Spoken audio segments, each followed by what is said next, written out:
We have very strong and warm relations also with the U.S. administration. I think actually that there is a very good rapport and dialogue between Israel and the United States in all levels. We can have our differences. I think that raising legitimate concerns is very legitimate because we, Israel, are at the front line of this war. We have been the ones being bombarded by Iranian missiles, by their proxies. We are the ones who are protecting the West, the free world, Europe, by us being at the front line.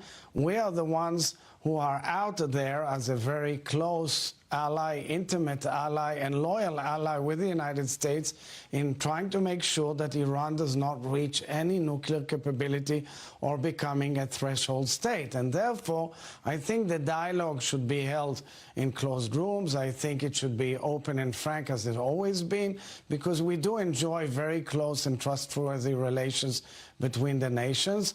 We drink from the same fountains of the Bible and the origins of our civilizations. Therefore, we know exactly who threatens us and who wants, by a jihadi war all over the world, to annihilate not only the small Satan, which is called by them Israel, but the big Satan, which is called by them the United States.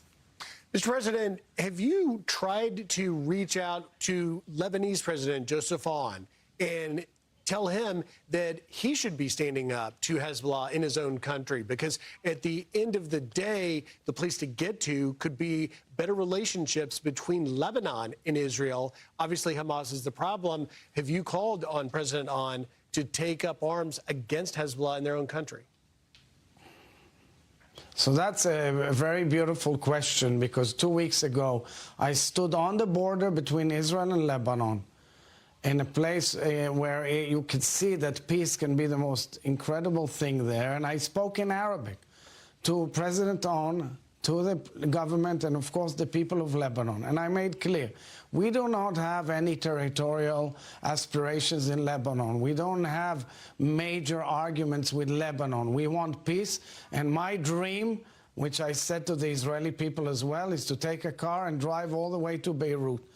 But for this, you have to get out the terrorists who are trying to undermine it. Hezbollah is objecting to it.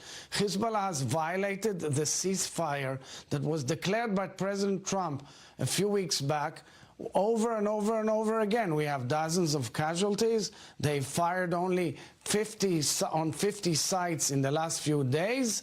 They keep on violating through their terror proxy called Hezbollah, which is a terror organization armed to its neck by Iran. And that's the issue. Guys, I tell the whole world, how the hell do you want to get to peace between Israel and Lebanon when you have Hezbollah hijacking Lebanon? Somebody needs to do the work. Unfortunately, it's our soldiers.